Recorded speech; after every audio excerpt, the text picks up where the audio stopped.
single leg X is the position we've been working with.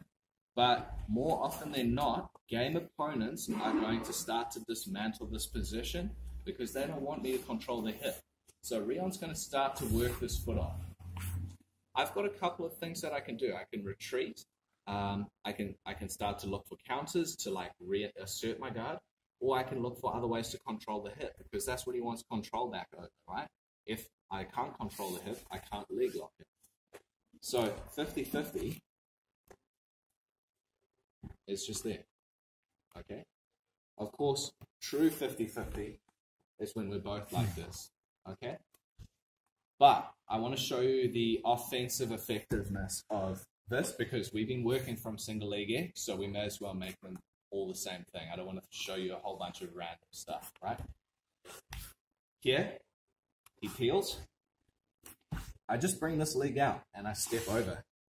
You see how I scoop my hip in as well?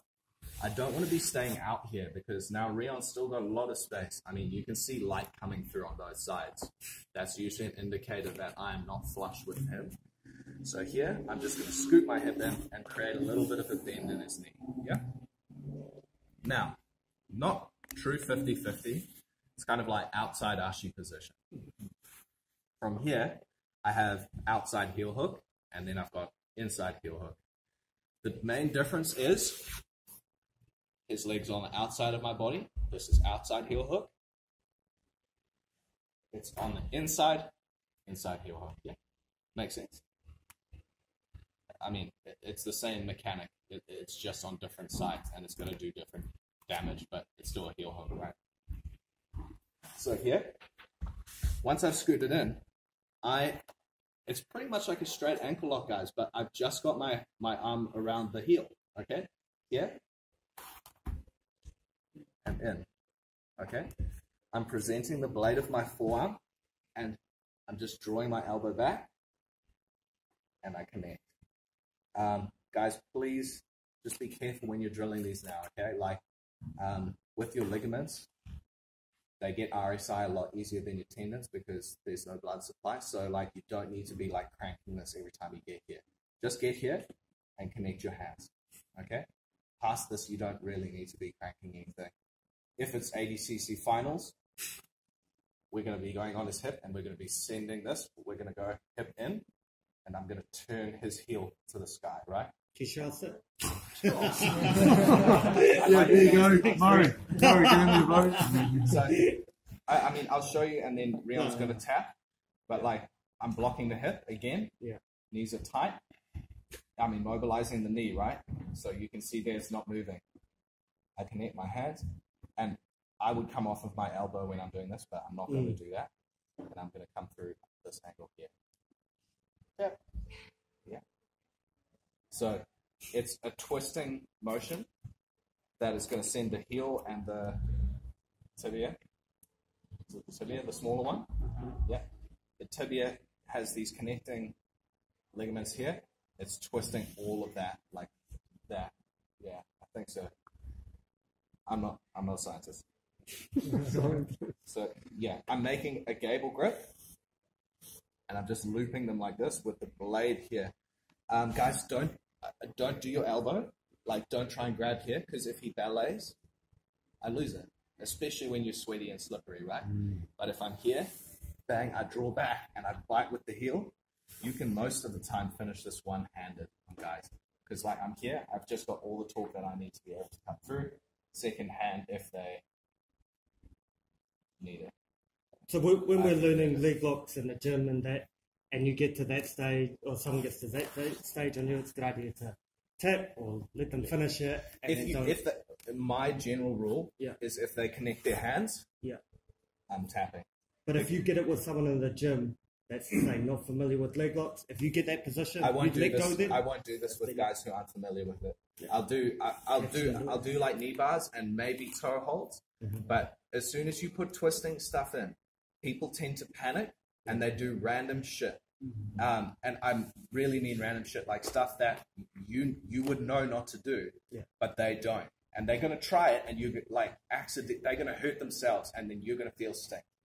So twisting subs with trusted training partners and people who fucking know what they're doing.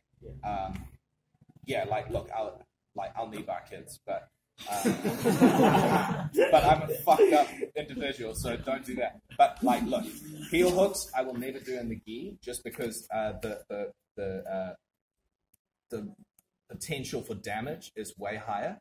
Even if you do educated defenses and you've got like gi pants on, the friction is like 2 times as much, and your knee might feel safe until it doesn't, and then you're fucked. So yeah, that's just my general rules, and I've found that they've held me pretty well. So yeah, like Still got all your training partners. and all my ligaments. Yeah. So that's a good one.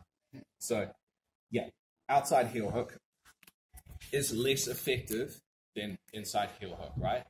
This one here tends to do damage to the ankle, but not as much on the knee, right? Like you could see Rion can like hold out quite far there. There's still quite a lot of a range of motion, because the outside heel hook and general consensus is it's lower percentage than inside heel hook. Yeah. Let's just turn around. I'll get you this side. Same position now, but I bring the leg over to the inside here, so we're in like that true 50-50.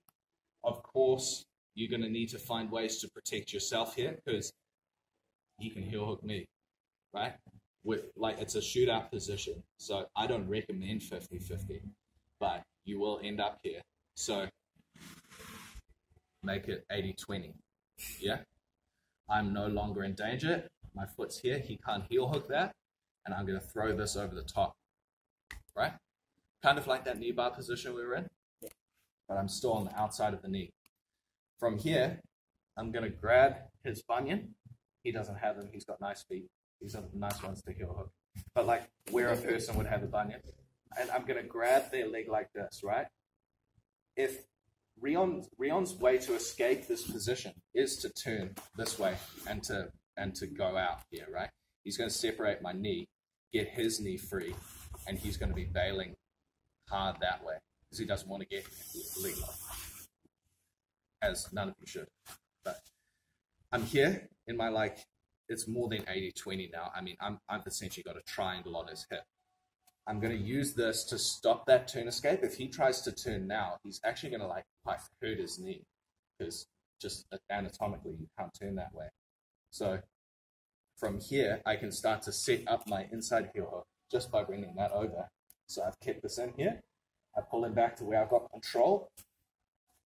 I bite and get that blade in, connect my hands, and this is the severe damage.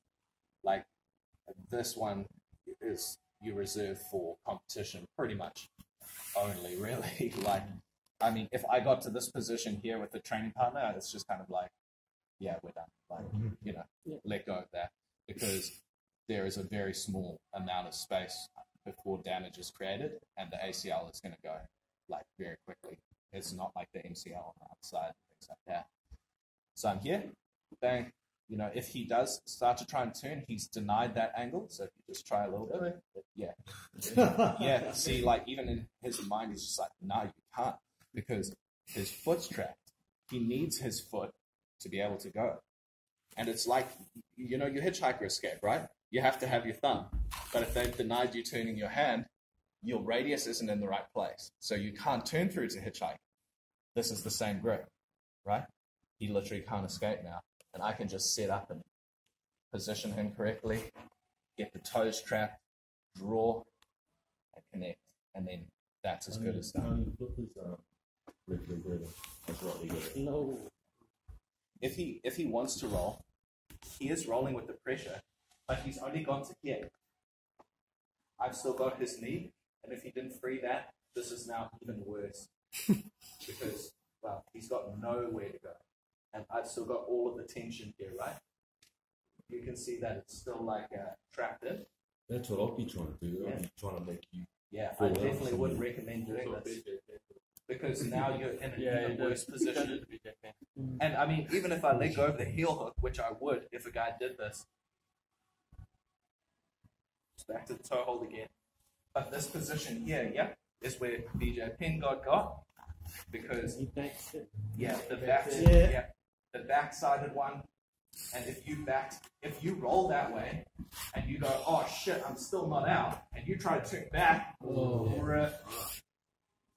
everything's done. So I would never recommend turning unless you've already got his legs past your knee.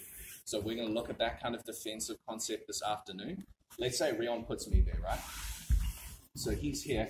He throws that over. If I try to turn and he's got that here, I literally can't. And I'm hyperextending my knee through the wrong angle here. If I try to go this way when he puts the heel hook on, I can go half a turn. But you see, like, there's a flat line here, like the bottom. You can't roll a triangle, right? Like, if you try to push a triangle, it just goes flop onto the next flat side. That's what's happened with his leg here, right? And if I haven't freed my knee and Rion starts to hit into that heel hook, I'm done. And if he stays on it and he stays here and I try to turn back, I've literally just blown my ACL. Because, yeah, he's just stationary. He's not going to move. And I'm going to be trying to throw myself at full force back through that. And, yeah, it's, please do not do that, like, ever. But, yeah, sometimes we're going like, oh, you know, he's twisting this way, so it makes sense to turn with it. And sometimes you will get out if he doesn't have good control. But that's why this